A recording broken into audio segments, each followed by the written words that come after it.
P.S. Jayakumar. He's the Managing Director and CEO of Bank of Baroda, who joins in to talk a little bit more about the growth outlook as well as what he makes of the overall PSB Bank mergers. Good to have you on board, Mr. Jayakumar. Thank you so much for taking time out and joining in. I would just want to start off by talking a little bit about your plans to buy 5,600 crore worth of NBFC assets this quarter. This is post the NBFC loan acquisitions of 3,500 crores that you've made. Is this a strategic move by the bank or some sort of a relief measure spurred by the commentary that the RBI has given?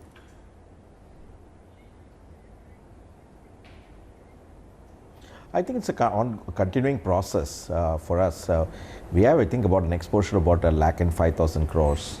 So the annual quarterly runoff for us is around 6,000 crores. So it's a part of the continuation and a kind of a statement that, we continue to support non-bank finance companies. It's not that public sector banks are shying away from financing any group of people. With the NBFCs, we actually are working on 5 or 6 spaces. One is that if we can create specific charges on asset, then we are able to lend. We are in the portfolio purchase program. We now have a good coordination program going along. And we also are working to take the existing securitized loans and convert them into direct relationship with the customers and then again use the limits against to roll over. So I think it's a continuing process. It's leveraging out of the distribution and they're primarily out of the distribution. And it's on the assumption that the customer had walked into a branch instead of having met the non-bank finance company, we would have most likely given him the loan. Right. Mr. Jayakumar, morning. Aisha as well joining in. Wanted to understand then, which are the NBFCs that you would be picking up assets from? Tell us a little bit about how the process is going to pan out.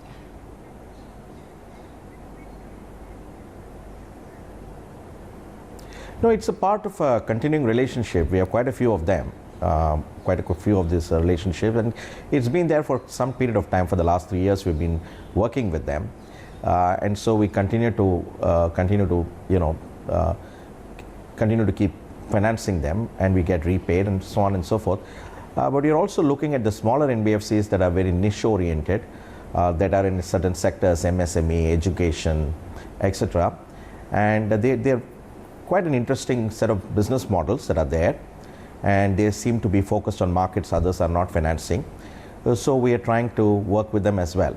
So in generally speaking, broadly, the set of NBFCs we usually deal with and been dealing with, plus looking at new NBFCs which are in certain niche markets, looking at financing them.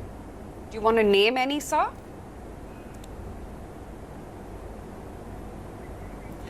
No, I really don't like to get into saying names, because once you say someone, then doesn't mean we don't deal with the others. So we'll leave it there. I was just trying to stretch myself here.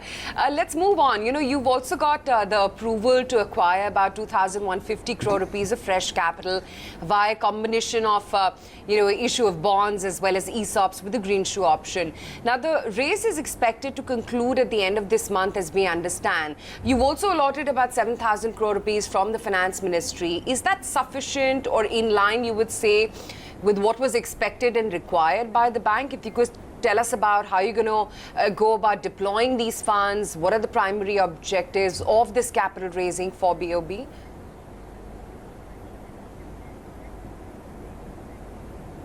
Okay, let me step back. Currently, our primary capital adequacy ratio is around 8.5. Together at a CET1 level, we are at 9.56.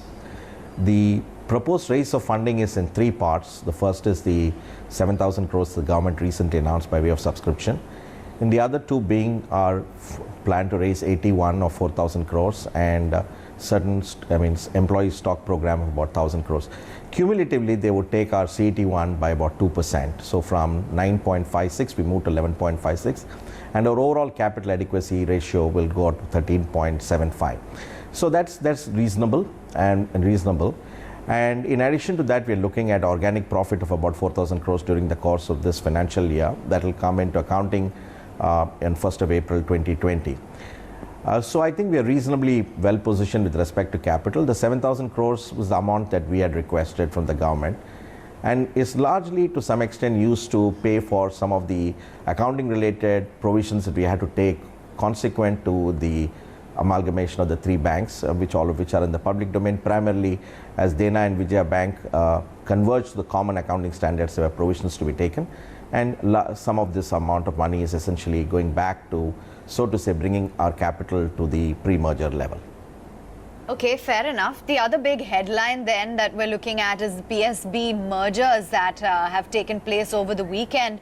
And, BOB, so to speak, would be a guinea pig of the PSB mergers. Tell us a little bit about how things are shaping up. The last time we interacted, you had said that, it's going to be a long drawn process with the merger with Vijay and Dena Bank. What are the hurdles that still need to be ironed out?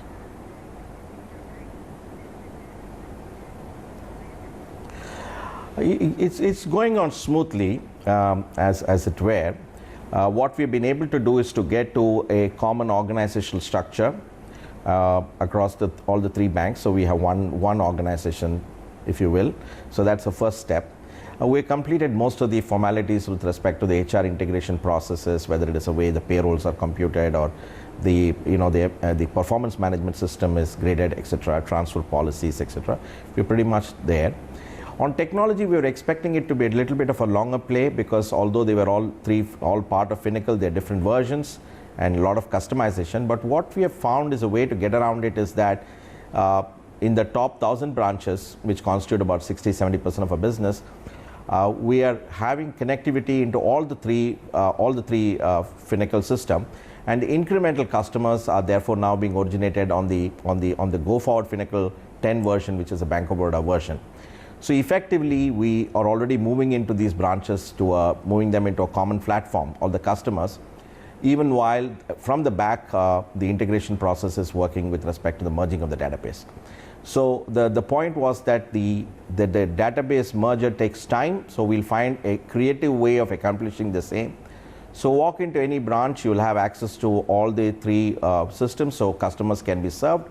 Incremental customers then get booked into the continuing system, and so over a period of time we expect the convergence to a single platform to be achieved even prior to the technology integration that is coming from the back-end process. Right. So I think when I look at all of these three things, all of this, I think we are pretty much going quite okay. We also started working on the expense-related synergies, identified buildings and various other assets we are surplus with. They already been put on for sale, and the revenue side synergies are also being worked out in terms of integration of branches, opening of new branches, etc. So far so good. It's all gone quite well, and I'm hoping we'll pick up faster momentum as we go into the next quarter. But Mr. Jaikumar, there's a big fear on the street post the recent announcements that PSU Bank's management's bandwidth and their energies will go towards the merger process, and therefore growth for FY20 will moderate on account of this. Would you say it's a legitimate fear? Was that the case at all when you also merged?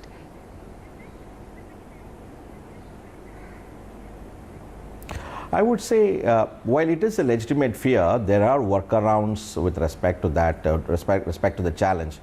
If I were to look at our own amalgamation that went in, the organization that we finally had from an executive director perspective was that we had one person from each of the three banks. And then we had the fourth executive director position that was given, called differently as officer on special duty, who effectively is managing the merger process completely, all the issues relating to the amalgamation in terms of technology, HR, etc., etc., and the IMO office, the integration management office, etc. So what we have tried to achieve is to keep the existing business directors and the team that is focused on the business, stay focused on the business. We have lots of challenges here, lots of opportunities here, and at the same time segregate, as it were, and move the entire integration management into a different organization, so that the focus on the business and the focus on integration can continue in a very specific way. So yes, you do have challenges of these sorts, and we should not underestimate them, but it is not that we cannot work around them. So that broadly is it. But as far as FY20 itself is concerned, I don't know how much of that fear would be reasonable, because by the time the process of integration actually starts, the legal process, the evaluation, the stock swap ratio, we're already into somewhere into December or probably even into March of this financial year. So I do think we can maintain the growth momentum by a combination of organization focus, primarily having adequate people focused on the business side. I also think the learnings that we've had from Bank of Baroda, we are quite keen to share it with the other banks. We have a share of our success and some mistakes we have made, some learnings we have gotten, and we're hoping to share it with them. And if those things can come into use, then that will obviously be very helpful to the whole process of integration. Okay, fair enough. I wanted to understand from you as well, where do you feel we stand when it comes to the NPA cycle? You know, recently you said that the NPA cycle seems to have peaked out and the situation is only going to improve. Are you standing by that comment, and give us a sense as to what the rationale is?